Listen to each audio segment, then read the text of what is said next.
Iya. Tim tutup matru. Oke, Bapak dan Ibu, alhamdulillah. Terima kasih saya ucapkan kepada Bapak Ibu karena telah hadir pada kegiatan webinar kita pada malam hari ini, yaitu berbagi praktik baik penerapan budaya positif di sekolah. Ini sebagai kegiatan berbagi untuk calon guru penggerak. Kegiatannya guru penggerak ya Bapak dan Ibu. Dan alhamdulillah saya sebagai calon guru penggerak rekognisi angkatan 11 Kabupaten Sopeng, dan alhamdulillah tadi saya minta izin sama Bapak Kepala Sekolah untuk melakukan webinar ini. Beliau mendukung, bahkan kita nanti akan mendapatkan sertifikat yang akan kita pakai di webinar kita, di kegiatan RHK kita. Oke, terima kasih sudah bergabung Pak Didin, Pak Kamarudin, Ibu Haryani, Adinda Rahmayani, Ibu Asriani, Ibu Gerhana, Ibu Faisa, dan Ibu Wahyuni.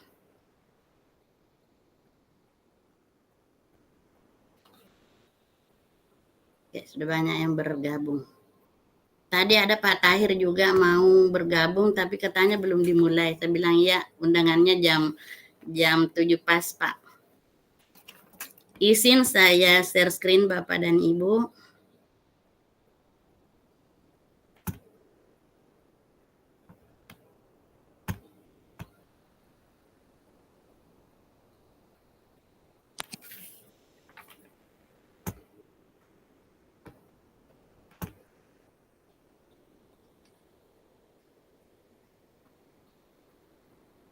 Apakah layar saya sudah tampak di sana Bapak dan Ibu? Iya. Sudah sampai ya? Iya. Oke. Ya, baik Bapak dan Ibu, pada kegiatan kita malam hari ini yaitu penerapan budaya positif di sekolah. Nanti saya akan berbagi praktik baik sebagai CGP Rekognisi Angkatan 11 Kabupaten Sopeng pada tahun 2024 ini. Ini sebagai implementasi dari pemahaman saya terkait materi modul 1.4 budaya positif.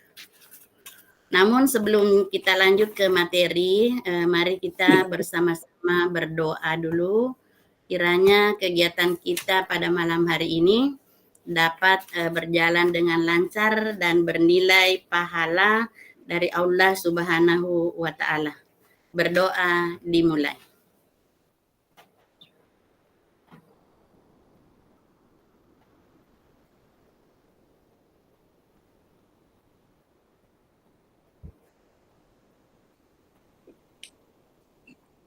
Berdoa selesai.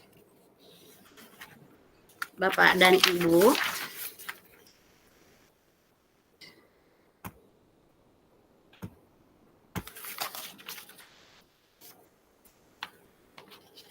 nah Bapak dan Ibu, sebagai pertanyaan pemantik bagi kita, ketika mendengar kata disiplin, apa yang terbayang di benak Bapak dan Ibu?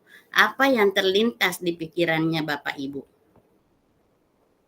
Bisa ketik-ketik di kolom chat atau bisa acung raise hand, ada tanda tangan di situ, angkat tangan, boleh kita berbagi dulu. Ya, ketika kita mendengar kata disiplin, apa yang terbayang di benak atau terlintas di pikiran Bapak dan Ibu? Ada Ibu Faisa raise hand, silakan Ibu, open mic. Iya. Ya, pasti ada aturan. Assalamualaikum. Ada aturan ya Ibu. Ya, Oke, terima ada kasih. aturan. Jadi mendengar kata disiplin, ada aturan. Betul ya Bu? Iya. Ada lagi?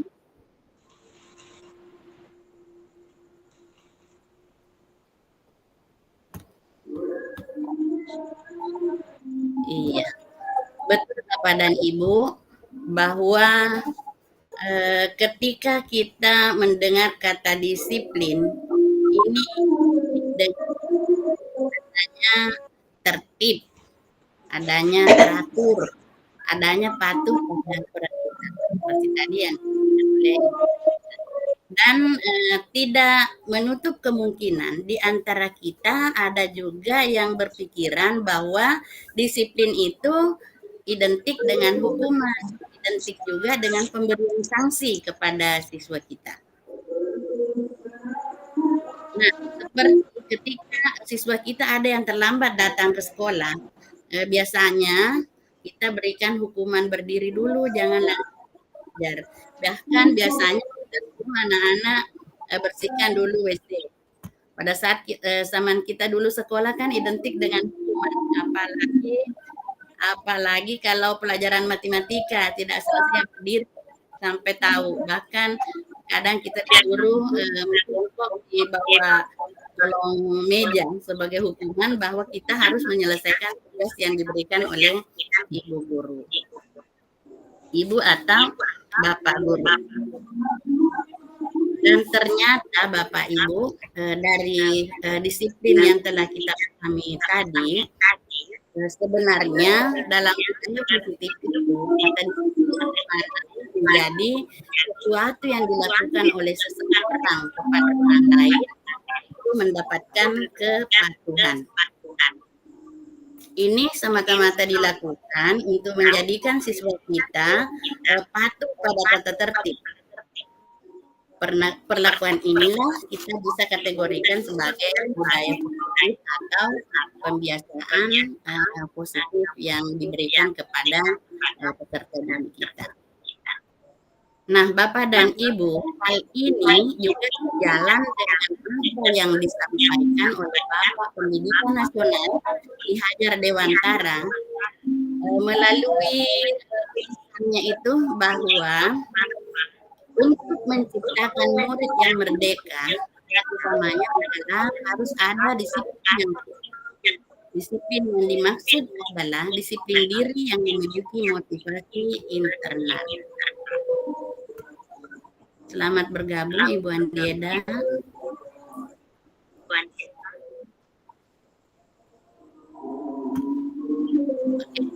Saya lanjutkan tadi bahwa jika kita tidak memiliki motivasi internal atau kesadaran dari dalam diri kita, maka kita memerlukan pihak lain untuk mendisiplinkan kita atau motivasi eksternal.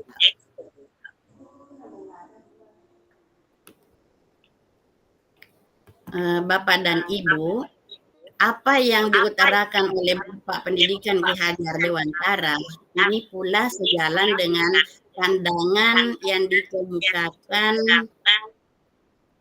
oleh Diana Goosen dalam bukunya Restructuring School Discipline. Ini tahun 2001. Dayan menyatakan bahwa kata disiplin berasal dari bahasa Latin, disciplina, yang artinya belajar. Kata disiplin juga berasal dari akar kata yang sama dengan disciple atau murid atau pengikut. Untuk menjadi seorang murid atau pengikut, seseorang harus paham betul alasan mengapa mereka mengikuti suatu aliran atau ajaran tertentu. Sehingga motivasi yang terbangun adalah motivasi intrinsik, kesadaran diri siswa kita sendiri untuk melakukannya, bukan motivasi ekstrinsik atau terpaksa dilakukan karena dorongan dari luar. Taloba itu seorang. Ya, maaf Bapak dan Ibu, apakah suara saya masih terdengar di sana? Terdengar jika Bapak Ibu? Terdengar. Iya. Bapak dan Ibu, kita lanjutkan ke slide selanjutnya.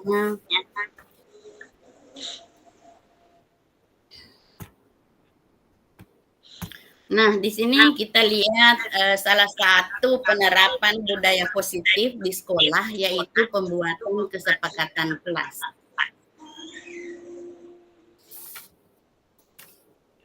Nah, kesepakatan kelas kita buat dengan tujuan atau dengan harapan kita bahwa kegiatan pembelajaran yang kita lakukan di sekolah itu berjalan dengan aman, tertib, karena sesuai dengan kesepakatan kita bersama antara guru dan siswa. Dan saya yakin Bapak Ibu sudah ada yang melakukan hal ini. Selamat bergabung Pak Tahir. Nah, ada pun tidak menyelesaikan tugasnya. Di sini penghukum di sini seakan-akan seorang guru membuat efek jerah kepada siswa dengan cara memberikan hukuman. Hal tersebut sudah tidak sejalan lagi dengan adanya tadi pendapat-pendapat yang dikatakan oleh Bapak Ki Hajar Dewantara, kemudian Diana Gosen dan sebagainya. Selanjutnya kita lihat di sini posisi pembuat merasa bersalah. Posisi pembuat merasa bersalah, guru dapat menggunakan kata-kata yang lembut namun membuat siswa merasa bersalah atau rendah diri. Terkadang kalau ada yang melanggar suatu aturan, seorang guru bisa saja mengatakan, ayolah nak, kalau kamu tidak kerjakan, maka ibu akan dimarahi oleh kepala sekolah. Ayolah nak, sudah beberapa kali kamu melakukan hal itu. Apa kamu tidak merasa risih terhadap kesalahan-kesalahan yang kamu lakukan? Malu pada teman-temanmu yang lain. Nah, ini kata-kata tersebut bisa saja menjadikan seorang siswa merasa bersalah. Kemudian posisi kontrol yang selanjutnya yaitu guru memposisikan diri sebagai teman. Posisi teman di sini, guru berusaha untuk menggunakan kalimat-kalimat persuasif, kalimat-kalimat yang akrab disampaikan kepada siswa. Ini dengan tujuan bahwa siswa bisa memengaruhi, guru bisa memengaruhi perilaku siswa agar tidak melakukan suatu kesalahan.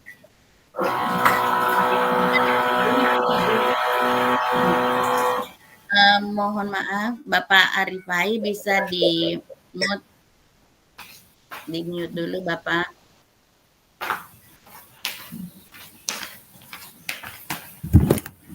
Ya, terima kasih.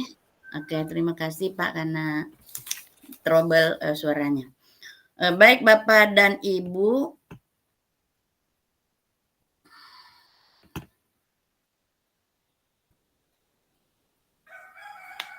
ini tidak sampai ya layar yang saya bagikan.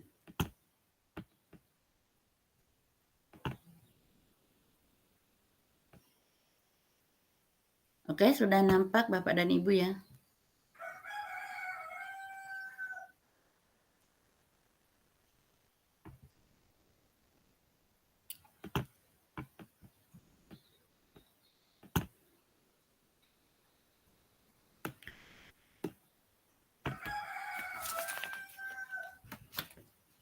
Ya, jadi untuk menciptakan budaya positif di sekolah, kita juga dapat melakukan hal yang kedua tadi, yaitu melakukan segitiga restitusi. Nah, apa yang dimaksud dengan segitiga restitusi? Di sini segitiga restitusi itu merupakan proses menciptakan kondisi bagi murid untuk memperbaiki kesalahan mereka sehingga mereka bisa kembali pada kelompok mereka dengan karakter yang lebih kuat. Jadi kata restitusi artinya kembali, mengembalikan situasi di mana anak-anak bisa menyadari akan kesalahan yang mereka lakukan. Selanjutnya restitusi membimbing proses pemulihan dari diri peserta didik. Guru bisa bertanya pada peserta didik, "Nak, kamu ingin menjadi orang seperti apa? kamu akan terlihat, terdengar, dan terasa seperti apa kalau kamu sudah menjadi orang yang seperti itu. Apa yang kamu percaya tentang bagaimana orang harus memperlakukan orang lain? Bagaimana kamu mau diperlakukan ketika kamu berbuat salah? Apa nilai yang diajarkan di keluargamu tentang hal ini? Apakah kamu memegang nilai ini? Kalau tidak, lalu apa yang kamu percaya? Nah, dari kata-kata yang diberikan dengan jawaban yang disampaikan oleh siswa, ini bisa saja membuat seorang siswa menyadari akan sebuah kesalahan yang telah dilakukan. Suatu ketika saya pernah melakukan restitusi terhadap siswa yang melanggar di sekolah. Di sini kebetulan saya lewat di depan kelas, lalu saya menemukan siswa tersebut sedang bertengkar dengan temannya. Lalu saya mendekati siswa itu, mengatakan, "Kenapa, Nak? Kok terjadi ribut-ribut seperti ini?" Yang melakukan yang bertengkar di kelasnya ini saya lihat dalam keadaan emosi. Kemudian saya panggil ke ruangan saya. "Ayo Nak, kita ke ruangan saya dulu. Masa sudah besar begini kamu masih bertengkar, masih melakukan hal-hal yang tidak patut dicontoh oleh teman-temanmu yang lain." Lalu saya panggil anak ini. Saya berusaha menenangkannya dulu, bertanya, "Nak, apa yang terjadi tadi di kelas? Kok kejadiannya seperti itu?" Lalu si anak tersebut mengatakan, "Bu, bagaimana tidak saya marah? Pekerjaan saya sendiri capek-capek, bersusah-susah untuk menyelesaikannya. Tiba-tiba si Mifta ini langsung mengambil buku saya tanpa sepengetahuan saya, Bu. Bagaimana saya tidak marah?" Lalu saya menemukannya dengan enak, menyalinnya saja. Ini kan sebuah tidak menghargai saya, Ibu. Coba dia pinjam baik-baik, mungkin saja saya bisa memaklumi, tapi dia ambil begitu saja. Saya tarik buku, malah buku saya jadi robek. Tambah marahlah saya, sehingga tadi saya sempat memaki-maki dia. Saya menggebrak mejanya. Lalu saya katakan, "Oh seperti itu Nak, siapapun pasti akan marah kalau terjadi hal seperti itu. Karena kamu sudah bersusah-susah mengerjakan, dia enak-enak menconteknya. Saya menghargai sikap kamu tadi itu. Namun saya mau bertanya sama anakku, adakah keyakinan kelas atau kesepakatan yang sudah kita buat dilanggar?" Nah, berusaha menyadarkan diri, si siswa ini menyatakan, "Iya, Bu. Kalau begitu, keyakinan kelas mana yang kita langgar tadi, Nak? Yang kamu langgar tadi, Nak?" Dia menjawab, "Saling menghormati, Bu." Nah, kalau sekarang kamu tahu bahwa kita harus saling menghormati di dalam kelas, lalu apa yang sebaiknya kamu lakukan? Si siswa ini mengatakan, "Saya akan berusaha, Bu, apabila melihat teman saya ada yang mengambil pekerjaan saya untuk dicontek, maka saya akan lebih bersabar, Bu, untuk bicara baik-baik kepadanya bahwa coba kamu pinjam baik-baik kepada saya, maka saya akan memberikannya. Bukankah kalau kata Bu Guru kita berbagi itu ada pahala, ada tempat berbagi. Semakin kita berbagi maka ilmu itu semakin akan bertambah." Nah, sekarang posisi kita sebagai guru restitusi, membuat mereka kembali menyadari kesalahan yang mereka lakukan. Selanjutnya tadi untuk validasi tindakannya, yaitu dia sudah bisa memvalidasi titik-titik mana kesalahan yang telah dibuat. Yang pertama tadi dengan emosi dia langsung menarik bukunya, menarik buku yang telah disalin temannya. Jadi buku tersebut malah jadi hilang, malah jadi robek. Nah, hal inilah yang membuatnya semakin marah. Lalu kita tadi sudah menanyakan keyakinan. Keyakinan kelas mana yang sudah dilanggar dari kesepakatan kelas yang sudah kita sepakati bersama. Nah, disitulah segitiga restitusi dapat kita nyatakan bahwa dapat membentuk sebuah disiplin positif di sekolah kita. ketika seorang anak melakukan kesalahan, hal ini seringkali disebabkan oleh ada kebutuhan dasar yang tidak terpenuhi. Iya, karena segitiga restitusi yang kita lakukan itu adalah konsep dalam psikologi yang digunakan untuk memperbaiki hubungan baik antara seseorang dengan orang yang lain. Nah, bagaimana cara penerapan menstabilkan identitas itu tadi saya sudah sampaikan contohnya secara rinci mengenai berbagi pengalaman yang telah saya lakukan di sekolah. Di sini menstabilkan identitas, mengakui dan menghargai identitas seseorang tanpa mengaitkannya dengan kesalahan yang dilakukan. Saya tahu kamu orang baik dan tidak bermaksud menyakiti temanmu tadi dengan cara itu. Itu hanya karena emosi spontan yang dilakukan oleh seorang itu manusiawi. Lalu validasi tindakannya tadi, mengakui bahwa tindakan yang dilakukan adalah salah dan tidak sesuai dengan nilai-nilai norma yang berlaku, terutama keyakinan kelas yang telah dibuat bersama. Jadi keyakinan kelas yang kita buat betul-betul bisa kita pakai untuk mendisiplinkan siswa melalui kesepakatan yang dibuat. Mengapa harus kesepakatan? Ya, kita sudah sepakat apa-apa yang harus kita terapkan di sekolah. Ini sejalan dengan apa yang disampaikan oleh seorang pakar, yaitu Diana Goosen, yang sejalan juga dengan apa yang telah dipaparkan tadi oleh Bapak Pendidikan Nasional Ki Hajar Dewantara, bahwa restitusi itu sebuah proses menciptakan kondisi bagi siswa untuk memperbaiki kesalahan mereka sehingga mereka bisa kembali pada kelompok mereka dengan karakter yang lebih kuat.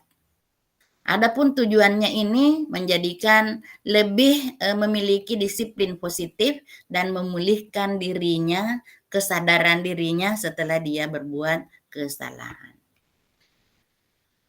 Baik Bapak dan Ibu, di sini kita lihat lagi bahwa dalam merestitusi itu kita harus fokus pada pembentukan karakter, bukan tindakan. Dalam proses restitusi diri, murid akan menyadari dia sedang menjadi orang yang seperti apa. Iya, yang itu menunjukkan fokus pada penguatan karakter. Karena dia ingin menyampaikan tadi alasan-alasannya, dia ingin berharap seperti apa. Ketika guru membimbing murid untuk menguatkan karakter, guru akan mengatakan, Ibu bapak tidak terlalu mempermasalahkan apa yang kamu lakukan hari ini. Tetapi mari kita bicara tentang apa yang akan kamu lakukan besok. Itu tadi kalau ada hal yang seperti itu, anak-anak mengatakan akan berusaha memperbaiki lagi kelakuannya, karakternya, akan berusaha lebih bersabar. Kamu bisa saja minta maaf, tapi orang akan lebih suka mendengar apa yang akan kamu lakukan dengan lebih baik lagi. Bapak dan Ibu, saya yakin bahwa posisi kontrol dengan menciptakan budaya positif sudah kita terapkan di SMP Negeri 1 Watan Sopeng. Contoh kecilnya saja pada saat kita melaksanakan piket di pagi hari, pagi-pagi datang menjemput siswa di depan pagar, ini adalah juga menumbuhkan kebiasaan positif. Anak-anak yang datang terlambat itu akan merasa risih melakukan kedua kalinya. Karena Bapak Ibu guru, apalagi kalau bertemu dengan wali kelasnya, di situ mereka akan merasa bersalah. Iya. Lalu kita sambut dengan 5S. Salam, sambut, senyum, sapa. Iya, itu akan memberikan penguatan positif kepada siswa kita. Nah, Bapak Ibu yang piket bisa memperhatikan apa-apa yang tidak seharusnya dilakukan oleh siswa. Misalnya ada tata tertib menggunakan kaos putih di hari Senin sampai hari apa begitu, hari Rabu. Ada anak-anak yang beda kaosnya. Di sini dapat kita panggil dia dengan memposisikan diri sebagai, ada tadi 5 posisi kontrol guru. Nah, sebaiknya kita menggunakan posisi kontrol guru sebagai manajer. Yang selalu ditekankan tadi bahwa posisi penghukum setidaknya tidak lagi dilakukan. Kemudian posisi kontrol yang kedua tadi yaitu pembuat merasa bersalah. Setidaknya kita tidak melakukan hal itu. Apalagi merasa sebagai teman. Ini akan memberikan efek kepada anak-anak ketergantungan kepada gurunya kalau dia merasa teman. Biarlah saya melakukan pelanggaran ini. Kan ada ibu yang bisa membela saya. Ya, bisa saja seperti itu. Mengapa kita harus menekankan pada posisi manajer? Di sini posisi manajer karena siswa diajak untuk cenderung bersifat kolaboratif, menjalin komunikasi yang baik kepada siswa, perlahan tapi pasti siswa dapat dituntun memahami apa yang seharusnya dia lakukan melalui pertanyaan-pertanyaan restitusi tadi. Nah, sebagai manajer, guru akan membimbing atau mendampingi siswa untuk mengatur diri dan bertanggung jawab atas tindakan sendiri. Pendekatan ini mendorong siswa untuk menjadi siswa yang lebih mandiri dan bertanggung jawab. Olehnya itu, Bapak dan Ibu diharapkan menjadi seorang guru yang mampu memanage, mampu mengontrol, mampu melihat sejauh mana siswa kita bisa mendapatkan pembimbingan. Seorang guru juga dapat melakukan pembimbingan dan pendampingan terhadap karakter-karakter apa yang telah berubah pada siswa kita. Kemudian mengembangkan keterampilan dan kemampuan baik akademis maupun non-akademis yang dimiliki oleh peserta didik kita. Bapak dan Ibu, tidak dapat kita pungkiri bahwa peserta didik kita itu memiliki karakter yang beragam, sangat beragam. Seperti ada anak yang butuh kasih sayang, ada anak yang dari faktor keluarganya sehingga hal-hal tersebutlah kita dapat lihat di sekolah sering dilakukan sama temannya. Jadi disiplin positif yang memiliki peranan penting yang kita harus terapkan kepada anak-anak. Nah, bentuk disiplin positif apa yang harus kita terapkan pada anak, itu tadi kita sudah bahas bersama. Bisa sebuah bentuk penerapan disiplin tanpa adanya kekerasan, itu bisa Bapak dan Ibu. Kemudian upaya mengomunikasikan perilaku yang efektif antara orang tua dan anak. Itu perlu kita jalin komunikasi. Harus kita memahami kondisi sosial siswa kita. Kenapa dengan keluarganya sampai perilakunya di sekolah seperti itu. Lalu kita mengajarkan anak untuk memahami konsekuensi dari perilaku mereka. Kalau kamu seperti ini nak, bisa saja seperti kalau selalu terlambat, maka kamu pasti ketinggalan pelajaran. Kalau ketinggalan pelajaran, ya pasti kamu tertinggal dari teman-temanmu yang lain. Kita kasih motivasi. Mengajarkan anak tanggung jawab dan rasa hormat ketika berinteraksi dengan lingkungannya. Lalu bagaimana konsep-konsep inti yang kita sudah pahami tadi bahwa teori kontrol, teori motivasi, hukuman dan penghargaan, posisi kontrol guru di sini dapat kita pahami bahwa kebutuhan dasar manusia, keyakinan kelas dan segitiga restitusi adalah hal yang terbaik dan menarik untuk kita terapkan di sekolah. Saya juga menyampaikan kepada Bapak dan Ibu mengapa memberikan penghargaan kepada anak merupakan salah satu tindakan yang kurang positif dinilai. Karena anak-anak berbuat hanya ingin melakukan yang terbaik karena berharap sesuatu imbalan yang ada. Misalnya mengikuti lomba atau menyelesaikan tugas dengan cepat, kita berikan reward. Itu akan membuat anak-anak melakukan sesuatu berharap pada reward atau penghargaan yang kita berikan, bukan motivasi intrinsik. Dari awal pertemuan tadi kita sudah pahami bersama bahwa seorang guru itu harus menanamkan motivasi intrinsik kepada siswa kita untuk lahir kesadaran dari dirinya sendiri untuk melakukan sesuatu perbuatan-perbuatan yang bisa dipertanggungjawabkan. Olehnya itu, sebaiknya guru menanamkan motivasi intrinsik sejak dini kepada siswa agar bisa belajar akan tanggung jawab yang harus dilakukan oleh siswa kita. Adapun posisi teori kontrol yang telah dipaparkan tadi oleh Dr. William Glasser, Diana Gosen, seperti guru sebagai penghukum, guru sebagai pembuat merasa bersalah, teman, pemantau, dan manajer.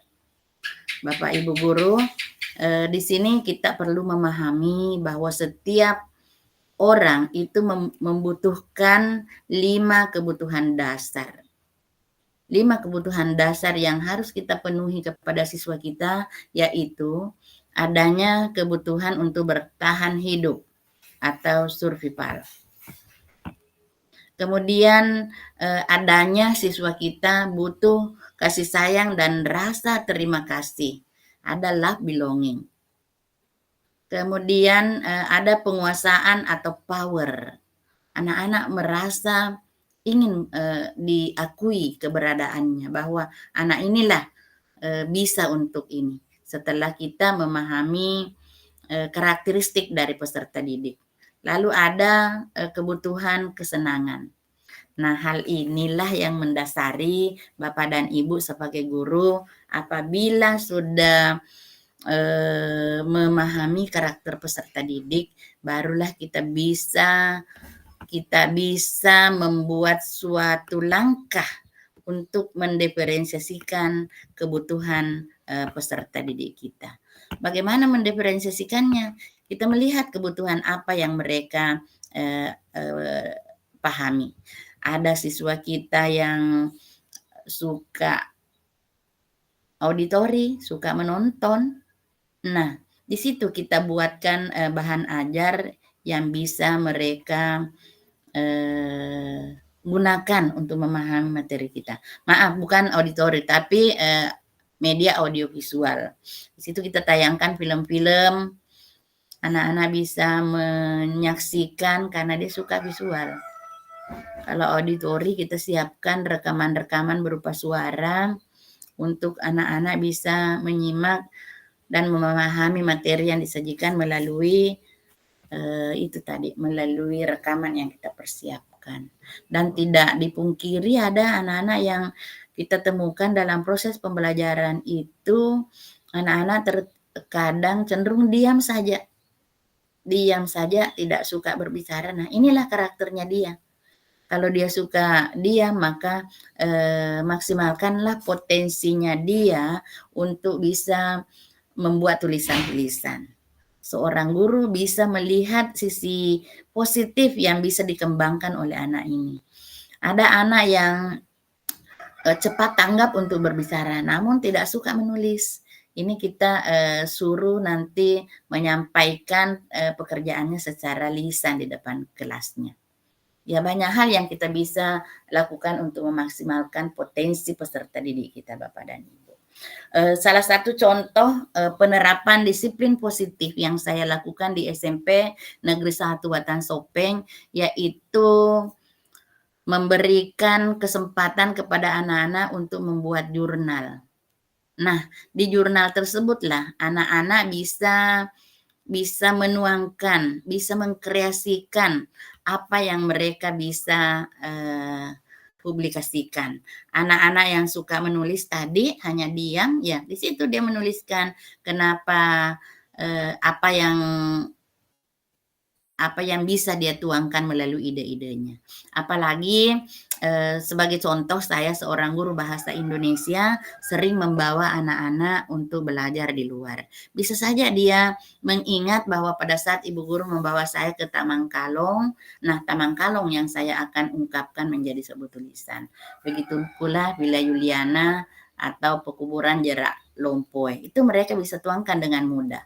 Lalu ada anak-anak yang bisa melukis, tidak bisa berbicara, enggan untuk menulis. Terkadang anak-anak kita kasih tugas itu hanya menggambar-gambar di bukunya. Nah, kita manfaatkan potensi yang mereka miliki.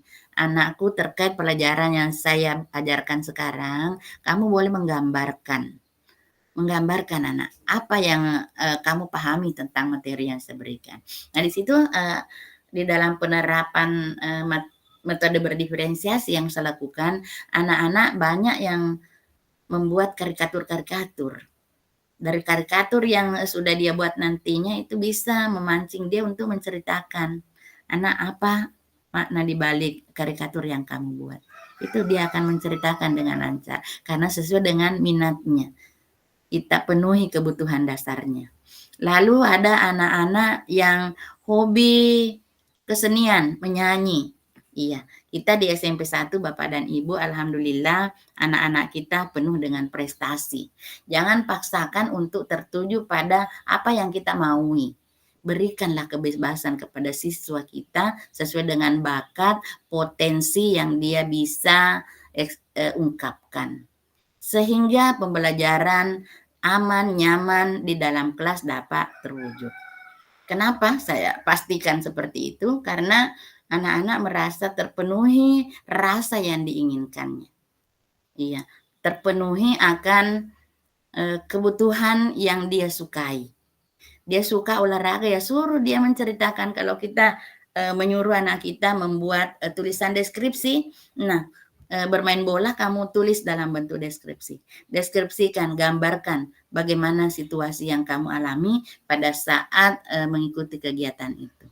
Begitu pula dengan siswa kita yang hobinya menari, suruh deskripsikan tentang tarian apa yang dia sudah pentaskan. Dengan mudah sekali anak-anak akan melahirkan tulisan-tulisan.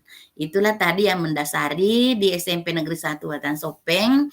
Saya sebagai pembimbing KIR, alhamdulillah banyak tulisan-tulisan anak-anak yang dipublikasikan. Dan dampak yang lain untuk kita sebagai guru, beberapa kali Ibu Gusnawati memanfaatkan hal ini dipamerkan di bukti karya. Kalau ada pegelaran guru penggerak, di situ dia meminjam. Memperlihatkan inilah kreativitas siswa saya dalam bentuk jurnal, dalam bentuk majalah dunia pendidikan. Ada mading untuk SMP Negeri 1 Watan Sopeng dijadikan majalah dinding di SMP Negeri 1 Watan Sopeng, lalu kita rekap juga dibuat dalam bentuk majalah. Kalau ada tamu-tamu dari luar, kita bisa berbagi karena SMP Negeri 1 Watan Sopeng adalah sekolah rujukan, maka banyak hal yang kita bisa berikan sebagai contoh penerapan disiplin positif kepada siswa kita. Baik Bapak dan Ibu, saya buka sesi tanya jawab. Mungkin ada yang bisa bertanya dari paparan yang telah saya sampaikan tadi. Boleh ditulis di kolom chat Bapak dan Ibu. Iya, ada Bapak. Iya, Muhammad Arifin yang angkat tangan. Silakan Pak. Terima kasih Bu. Terima kasih atas kesempatan yang diberikan. Assalamualaikum warahmatullahi wabarakatuh. Salam Waalaikumsalam warahmatullahi wabarakatuh. kita semua, Bapak Ibu guru hebat yang ada di webinar ini, termasuk Ibu yang telah memberikan materi tentang penerapan budaya positif di sekolah sebagai sebuah praktik baik yang telah Ibu lakukan. ini sangat menarik dan juga sangat menginspirasi bagaimana menangani peserta didik yang selama ini sering bermasalah dengan kedisiplinan. Saya juga pernah mengalami melihat sendiri peserta didik itu susahnya didisiplinkan. Sehingga saya berpendapat bahwa ini anak kalau tidak dikerasi, diberikan hukuman, sepertinya susah berubah. Makanya selama ini yang sering saya lakukan, Bu, saya itu berada di ada tadi 5 posisi kontrol guru itu yang Ibu jelaskan luar biasa. Saya cenderung berada di posisi kontrol sebagai penghukum. Karena itu tadi saya lihat situasi anak didik, kalau hanya ditegur 1-2 kali, besoknya terulang lagi. Bahkan kadang ya, mungkin juga saya termasuk pemantau juga. Saya sering juga lakukan itu, pencatat. Saya mencatat itu siswa yang terlambat misalnya masuk. Si A, hari ini kamu terlambat. Saya catat namanya, saya tandai di daftar hadir. Lalu saya katakan besok atau minggu depan, saya mau kamu tidak terlambat lagi. Nah itu kan tidak ada sanksi, hanya mencatat saja. Mungkin ya masuk pemantau barangkali namanya itu. Walaupun saya belum paham dulu namanya ini posisi kontrol guru, saya tidak tahu ternyata ada 5 posisi kontrol, tapi sudah saya lakukan hanya identifikasinya itu, mungkin seperti itu. Ya sebagai teman juga saya pernah lakukan, Bu, ketika anak-anak ini misalnya saya kenal dan dia termasuk ketua kelas atau siswa yang aktif, ketika melakukan pelanggaran biasa saya tegur-tegur saja dengan lain kali yang begitu ya, awas kalau masih begitu, ayo kita ciptakan kedisiplinan, jadikan contoh, jadilah contoh pada teman-temanmu, karena kamu termasuk pengurus OSIS misalnya, dengan nada-nada bersahabat, seakan-akan berteman lah seperti itu. Berarti selama ini juga saya sudah melakukan itu, rasanya sebagai posisi teman. Namun begitu juga hasilnya siswa belum bisa move on istilahnya, belum bisa bangkit dari kebiasaan-kebiasaannya itu yang kadang melanggar tata tertib sekolah. Dan yang paling sering dilanggar sebenarnya siswa itu adalah datang terlambat, datang tepat waktu. Ini sepertinya susah, siswa sangat sulit ya, walaupun masih ada yang datang tepat waktu, tapi ada juga yang tidak tepat waktu, apalagi kalau jam pertama itu wah susahnya. Nah, berdasarkan pengalaman-pengalaman yang telah saya lakukan ini, Bu, saya jadi agak bingung nih. Di antara 5 posisi kontrol guru ini sebenarnya mana sih yang paling baik itu diterapkan supaya anak-anak bisa mewujudkan kedisiplinan atau istilah disiplin positif ya. Kalau budaya positif saya lihat itu artinya sebaiknya kita guru berada di posisi mana ini supaya siswa kita atau peserta didik kita itu langsung bisa berproses dan akhirnya muncul motivasi intrinsiknya untuk disiplin.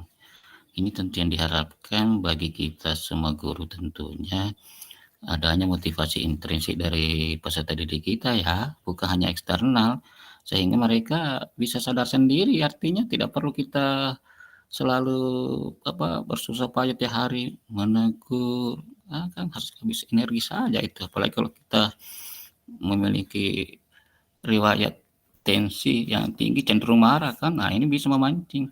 Makanya kita cari zona yang aman, barangkali bagusnya ya yang mana sih Bu itu di antara 5 posisi kontrol itu yang mana bagus kita terapkan untuk mewujudkan budaya positif. Begitu Bu, terima kasih untuk sementara. Oke, terima kasih atas pertanyaan yang luar biasa yang disampaikan tadi oleh Bapak Muhammad Arifai. Ini membuat kita menjadi sadar apa yang Bapak telah lakukan di sekolah terhadap siswa itu tidak dipungkiri. Kita semua di dalam forum ini pernah melakukan hal yang sama. Nah, sudah tadi dijelaskan pada materi sebelumnya bahwa seorang guru itu bisa memposisikan diri pada 5 posisi kontrol guru tadi. Ada posisi sebagai sebagai apa tadi yang pertama Bapak dan Ibu? Ada posisi Penghukum. sebagai penghukum, kemudian ada posisi sebagai pemantau, ada posisi sebagai teman, dan ada posisi sebagai manajer.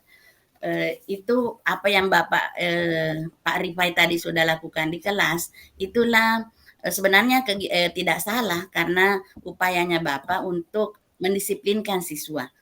Namun seiring dengan pemahaman kita yang harus kita rubah sekarang, maka sebaiknya seorang guru itu harus memposisikan diri sebagai manajer Bapak dan Ibu.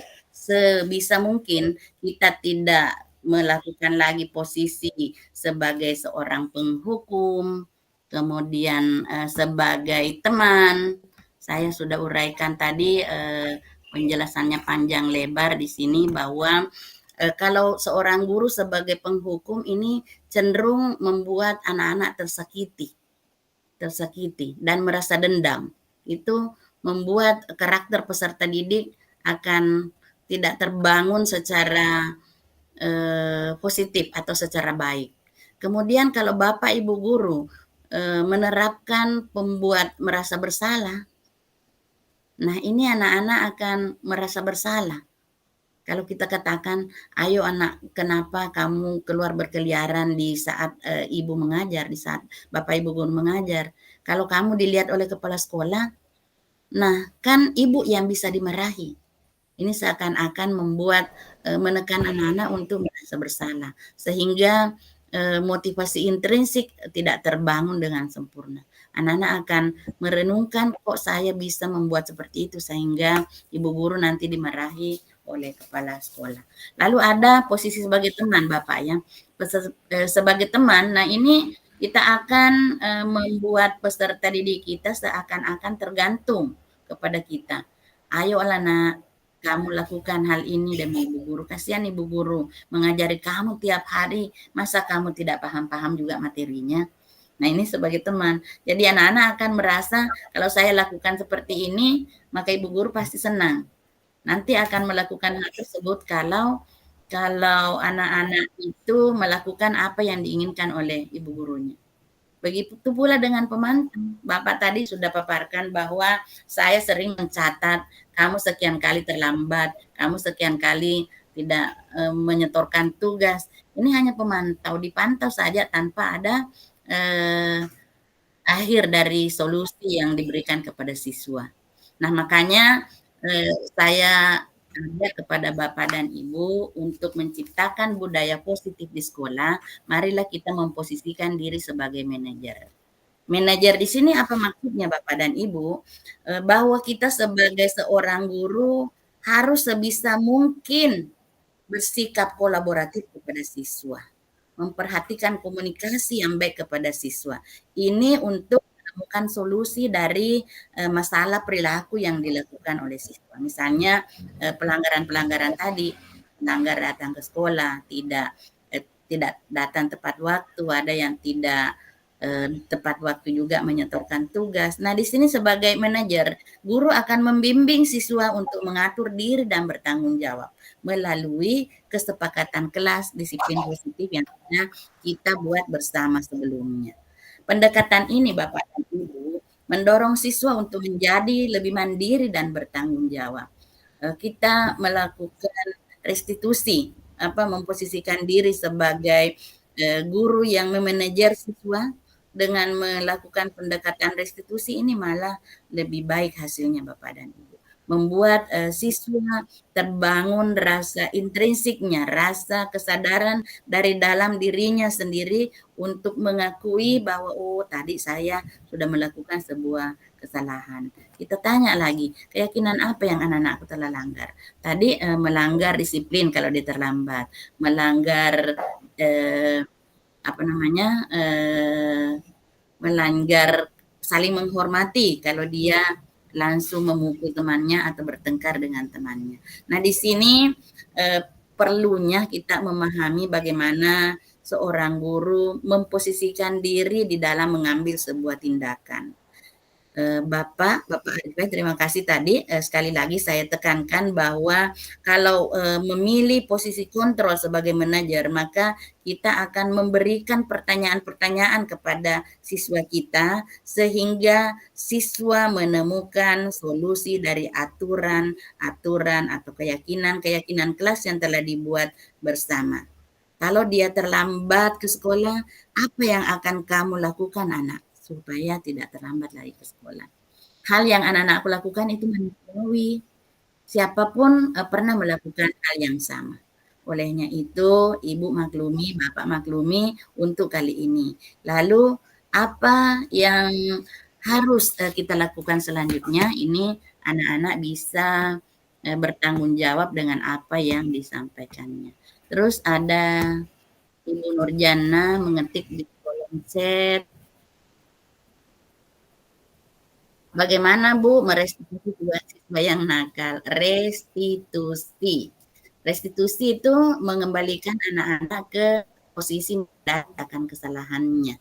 Pernah suatu ketika, tadi saya sudah berbagi menangani siswa pada saat saya menemukan dia sedang dalam keadaan marah-marah. Ini dalam emosi yang memuncak di situ, sedang bertengkar dengan temannya, menarik bukunya sampai robek. Saya panggil dia masuk di ruangan saya baik-baik. Saya memanusiakan dia, saya menghargai dia. Anakku, kenapa ibu panggil ke sini? Kenapa tadi kamu melakukan hal itu? Lalu anak-anak dengan santai menjawab. Santai, kenapa saya katakan santai? Karena mereka sudah dihargai sebelumnya. Ibu pun akan melakukan hal yang sama kalau ada di posisi kamu. Lalu kenapa kamu melakukannya? Bagaimana Bu saya tidak melakukan hal itu? Saya capek-capek menulis sendiri, bekerja sendiri, dia enak-enak mengambil pekerjaan saya tanpa minta izin lagi. Kalau seperti itu, nah tadi kamu marah sama temanmu, menarik bukumu sendiri sampai robek seperti itu. Kira-kira keyakinan kelas apa yang kamu langgar? Dia berkata, ya saling menghormati Bu. Lalu langkah selanjutnya apa yang kamu akan lakukan apabila mendapatkan hal yang seperti ini? Dia mengatakan bahwa saya akan lebih bersabar Bu. Saya akan mencoba untuk menghargai teman sesuai dengan keyakinan kelas atau kesepakatan kelas yang kita buat. Itu luar biasa, Ibu Nurjana ya.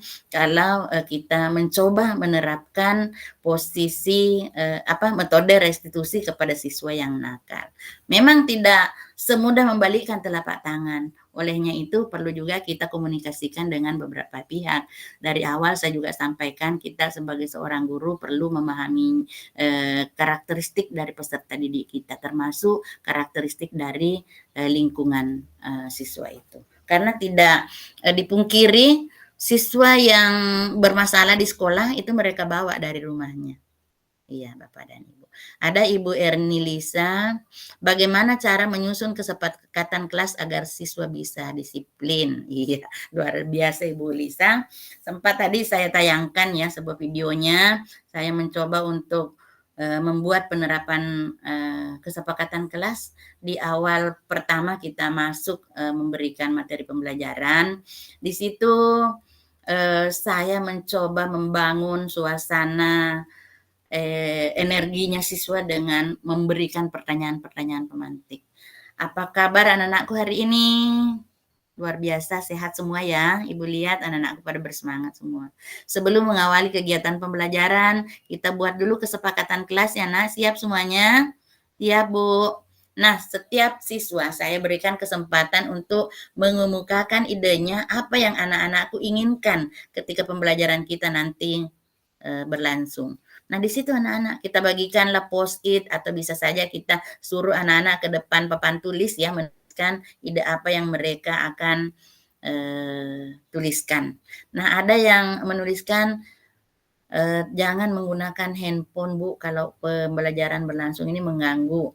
Ada juga yang menuliskan mungkin ya kebersihan kelas harus tetap dijaga. Itu banyak sekali dari sekian banyak siswa kita yang ada di kelas, mereka akan mengungkapkan ide-ide apa yang mereka inginkan ketika pembelajaran berlangsung. Nah, dengan sendirinya terciptalah budaya positif dengan tercapai tujuannya yaitu kondisi pembelajaran yang aman, nyaman, menyenangkan bagi siswa.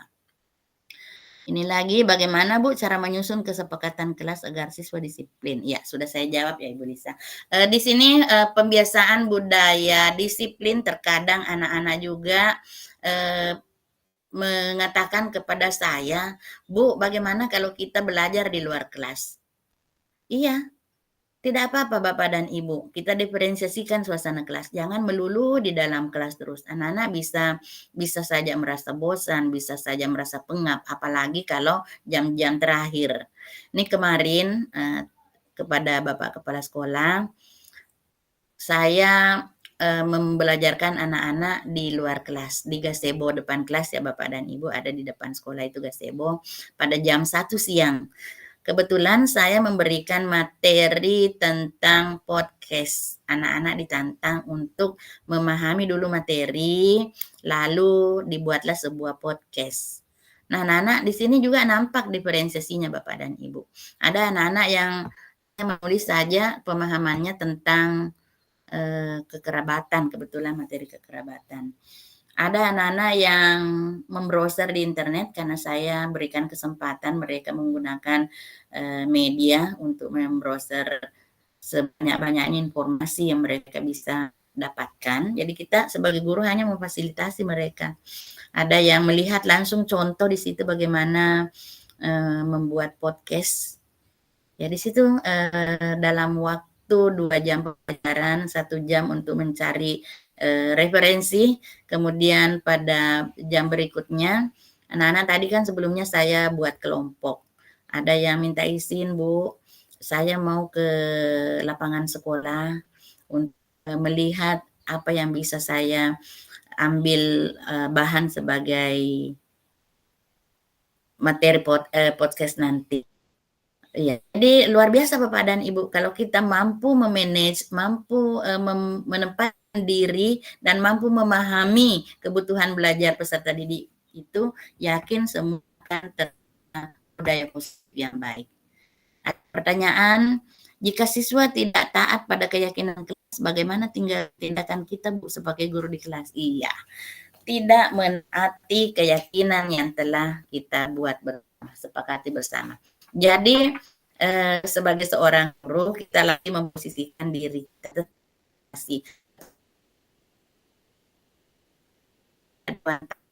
yaitu trilogi pendidikan, yaitu sebagai seorang guru harus menjadi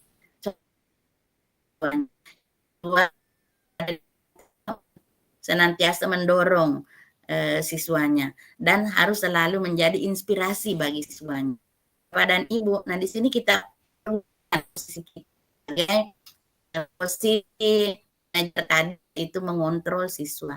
Anak pelanggarannya dulu apa di kelas, misalnya mengganggu temannya. Kita restitusi lagi sesuai dengan pelanggarannya Bapak dan Ibu. Jadi kalau ada anak-anak yang suka mengambil pulpen temannya, pasti ada kebutuhan yang tidak terpenuhi. Mungkin tidak bawa pulpen dari rumah. Kita tanyakan lagi, nah kenapa tidak bawa pulpen dari rumah? Pasti mereka akan menyampaikan alasan-alasan sesuai dengan kondisinya. Bu, hilang, ada tadi saya tapi hilang. Tapi anakku, kira-kira kalau kamu ambil pulpennya temanmu secara langsung, kira-kira bagaimana perasaan kamu kalau kamu yang seperti itu? Itu anak-anak akan menjawab sesuai dengan perasaannya pada waktu itu.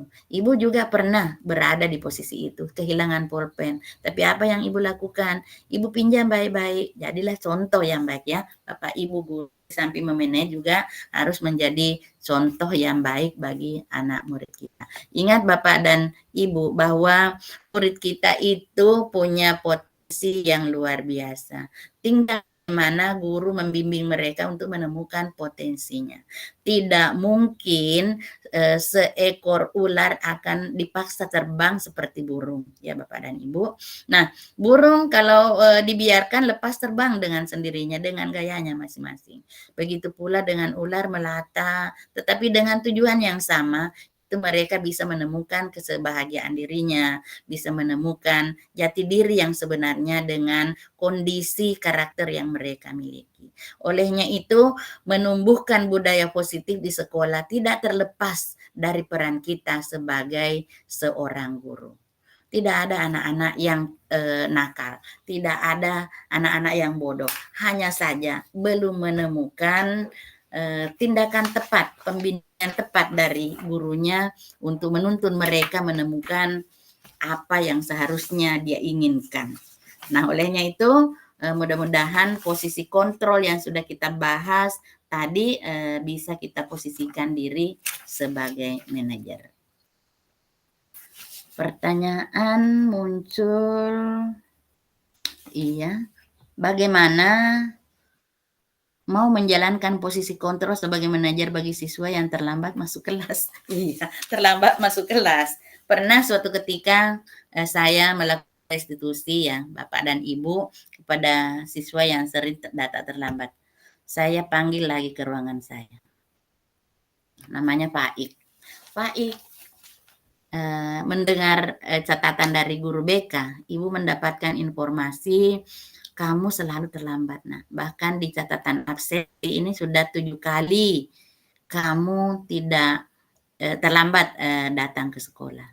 Kenapa hal itu bisa terjadi ya? Nah, ini dia mengatakan, Bu, saya terlambat datang karena pada malam hari saya membantu orang tua saya membuat pipang. Ada pipangnya di situ, membuat pipang. Lalu setelah itu ada keinginan saya untuk diajak teman untuk main game. Tidak enak kalau tidak dilayani teman seperti itu. Nanti tidak ngomong kalau pergi ke sekolah, Ibu. Jadi ini saya kasih tahu lagi, kalau kamu membantu orang tua itu hal yang patut kita apresiasi nak ya. Membantu orang tua itu wujud dari anak berbakti pada orang tua. Luar biasa nak. Kemudian melayani teman untuk bermain game itu juga tidak boleh dikatakan salah. Tetapi kira-kira anakku bisa sadar tidak? Apa konsekuensi yang anak-anakku terima setelah melakukan hal ini? Dia menjawab, nah itulah Bu membuat saya terlambat datang ke sekolah. Nah, kalau kamu terlambat datang ke sekolah, nah kira keyakinan apa yang sudah kamu langgar? Disiplin. Meyakini bahwa kalau orang disiplin itu akan seperti apa nak? Kita tanya, kita gali potensinya. Kalau disiplin Bu pasti tidak terlambat. Pasti saya tidak akan dipanggil ke ruangan Ibu. Pasti saya tidak akan tertinggal mata pelajaran. Lalu apa yang kamu akan lakukan selanjutnya supaya tidak terlambat? Nah, dia menemukan sendiri solusinya. Saya akan memasang alarm HP Bu sendiri dan meminta kepada kedua orang tua saya untuk membangunkan saya pagi-pagi. Iya. Jadi ada solusi. Nah, inilah posisi kontrol guru sebagai manajer. Kita memberikan arahan-arahan kepada siswa untuk bisa membuat dia sadar, untuk kembali dia membangun motivasi intrinsiknya sendiri, sadar akan kesalahan apa yang telah dilakukan. Iya, mungkin itu yang dapat kita paparkan di dalam sesi berbagi budaya positif di SMP Negeri 1 Waran Sopeng Bapak dan Ibu. Kalau tidak ada lagi pertanyaan, ini saya akan sematkan daftar hadir di kolom chat Bapak dan Ibu tadi waktu minta izin sama Bapak Kepala Sekolah, seyogianya dia akan bergabung di sini, tapi karena adanya kegiatan 17 Agustus, katanya dia akan ke perkemahan, di sana tidak stabil jaringannya, sehingga dia menelpon saya untuk tidak bisa bergabung dengan maksimal sebelum beliau berangkat ke tempat perkemahan. Iya, dia menjanjikan kita akan membagikan sertifikat di dalam Kombel Spensa Berbagi. Iya, ada komunitas kita yaitu Coffee Break yang kebetulan hari Jumat dilaksanakan setiap sebelum kegiatan pembelajaran Bapak dan Ibu. Tapi saya minta karena tugas calon guru penggerak ini harus mengadakan berbagi penerapan budaya positif, pemahamannya terkait dengan materi yang telah diterima pada modul 1.4. Iya, Ibu Andi Nurheda, terima kasih juga akan membuatkan kita sertifikat sesuai dengan arahan dari Bapak Kepala Sekolah. Baik Bapak dan Ibu, alhamdulillah kegiatan kita berlangsung selama 1 jam dari pukul 7 malam. Saya minta partisipasinya Bapak dan Ibu terlaksana dengan baik, lancar pada hari ini. Olehnya itu, mari kita bersama-sama menutup kegiatan ini dengan doa bersama. Berdoa bersama, dipersilahkan.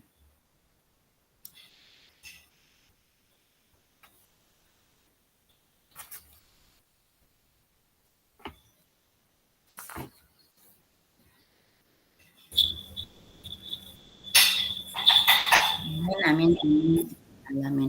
Bapak dan Ibu, ambil dokumentasi dari kegiatan sesi berbagi ini ya. Saya screenshot dulu. Ya, tadi beberapa yang menyampaikan kepada saya ada kendala sehingga tidak bisa membuka WA kameranya. Oh iya. 1, 2, 3. Ya, terima kasih Bapak dan Ibu atas atensinya, atas semangatnya pada sesi berbagi kita hari ini. Salam sehat, salam semangat untuk kita semua. Saya tutup, saya akhiri kegiatan ini dengan mengucapkan Assalamualaikum warahmatullahi wabarakatuh. Waalaikumsalam warahmatullahi wabarakatuh.